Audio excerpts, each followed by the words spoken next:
Hello friends, welcome my edge medicine channel. আজকে আমি যে টপিক নিয়ে আলোচনা করতে যাচ্ছি সেটি হচ্ছে সম্প্রাজ এইচপি ট্যাবলেট।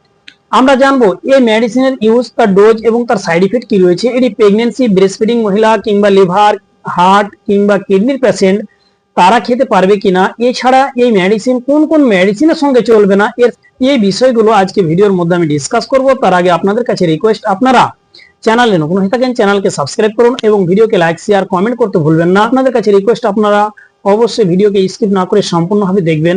ভিডিও যদি একটু লম্বা হয় কিন্তু সম্প্রাজ এইচপি সম্বন্ধে আপনারা ডিটেলসে আজকে এই ভিডিওর মধ্যে জানতে পারবেন বা দেখতে পাবেন। আসুন আমরা সর্বপ্রথমে জানবো এই সম্প্রাজ এইচপি মেডিসিন এটি কোন কোম্পানি ম্যানুফ্যাকচার করে থাকে। এটিকে ম্যানুফ্যাকচার করে থাকে সান ফার্মাসিউটিক্যাল কোম্পানি। তারপরে আমরা জানবো এর মধ্যে কি কি কন্টেন্ট রয়েছে। এর মধ্যে বেশ তিনটি কন্টেন্ট রয়েছে।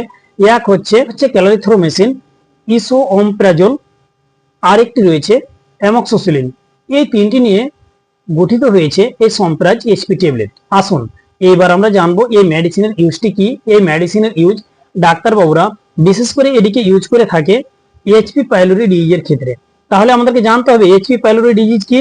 এইচপি পাইলোরি ডিজিজ এমন একটি ব্যাকটেরিয়াম যা আমাদের শরীরের মধ্যে ঢুকে কিন্তু পেটের মধ্যে বাসা বেঁধে যায়, এর মতো কিন্তু ক্ষতি করে না এবং কিছু কিছু ব্যক্তির ক্ষেত্রে তার পেটের মধ্যে বংশ বিস্তার করতে থাকে।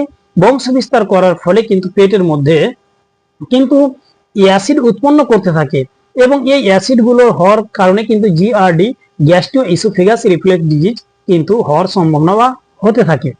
এর ফলে পেটের যে আস্তরণ রয়েছে এই আস্তরণগুলোর চরম কিন্তু ক্ষতি হতে পারে বা ক্ষতি হয়, ফলে কিন্তু আলসার তৈরি হয়।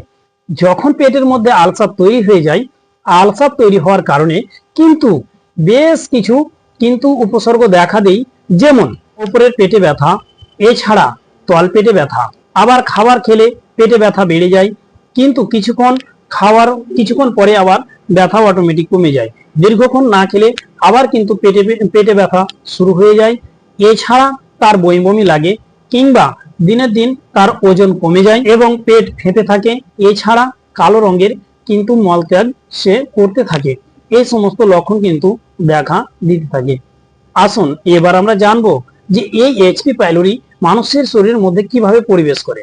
আপনি এমন হয়তো ব্যক্তির সাথে স্পর্শ হয়েছেন যার আগে থেকে কিন্তু এইচপি পাইলোরি কিন্তু তার ছিল। সেই স্পর্শের কারণে কিন্তু এইচপি পাইলোরি আপনার শরীরে চলে আসতে পারে। এক, এছাড়া ঘন বস্তিতে বসবাস করলে। দুই, এছাড়া খারাপ মানের জল আপনি যদি পান করেন তাহলে কিন্তু আপনার এইচপি পাইলোরি হওয়ার সম্ভাবনা রয়েছে। আসুন এবার আমরা জানবো যে এই মেডিসিনের ডোজটি কি। এই মেডিসিনের ডোজ ডাক্তারবাবুরা পেশেন্টের উপর ডিপেন্ড করে তার ডোজ নির্ণয় করে থাকে। আসুন এবার আমরা জানবো এই মেডিসিনটি প্রেগনেন্সি কিংবা ব্রেস্টফিডিং কিংবা যে সমস্ত লিভার, কিডনি বা হার্টের পেশেন্ট তারা কি নিতে পারে। আসুন এবার আমরা জানবো যে সমস্ত প্রেগনেন্সি মহিলা তারা যদি এই মেডিসিন নিতে চায় তাহলে তাদের জন্য হালকা সমস্যা রয়েছে, এবং যদি ব্রেস্টফিডিং মহিলা তারা নিতে চায় অবশ্যই ডাক্তারের সাথে কনসাল্ট করে নেবে, কারণ তাদের মারাত্মক ক্ষতি হওয়ার চান্স রয়েছে। আসুন এবার আমরা জানবো যে সমস্ত লিভার পেশেন্ট যারা লিভারের রোগে আক্রান্ত রয়েছে তারা যদি এই মেডিসিন নিতে চায় তাহলে তাদের হালকা ক্ষতি হতে পারে, এবং যারা হার্টের পেশেন্ট কিংবা কিডনির পেশেন্ট তাদের জন্য সেফ রয়েছে। তাহলে এবার আমরা জানবো যে এই মেডিসিন কোন কোন মেডিসিনের সঙ্গে চলবে না। বেশ কিছু মেডিসিনের সঙ্গে চলবে না, সেই সমস্ত মেডিসিনগুলোর নাম কিন্তু আমার এখানে বলা সম্ভব হচ্ছে না, সুতরাং আমি তাদের কম্পোজিশন বলে দিই। অ্যামাক্যাসিন কম্পোজিশনের মেডিসিনের সঙ্গে চলবে না। সে আপনার যে কোনো ট্রেড নেম হতে পারে, কিন্তু অ্যামিক্যাসিন যদি থাকে সেই মেডিসিন, সেই কম্পোজিশনের সঙ্গে কিন্তু এই মেডিসিন চলবে না। প্যারাসিটামল কম্পোজিশনের সঙ্গে এই মেডিসিন চলবে না। এছাড়া চলবে না আপনার অ্যাট্রোভাস্টাটিন কম্পোজিশনের সঙ্গে, তারপরে চলবে না অ্যামলোডিপিন কম্পোজিশনের সঙ্গে, তারপরে আপনার চলবে না ওয়ারফেরিন কম্পোজিশনের সঙ্গে, তারপরে আপনার চলবে না ম্যাটফর্মিন কম্পোজিশনের সঙ্গে, তারপরে চলবে না আপনার ডেক্সোসাইক্লিন, এছাড়া চলবে না মক্সোফ্লোক্সিসিন বা অ্যাটাজানাভির কম্পোজিশনের সঙ্গে। আসুন এবার আমরা জানবো এই মেডিসিন নেওয়ার পরে কি কি ক্ষতি, কি কি সাইড ইফেক্ট দেখা দিতে পারে।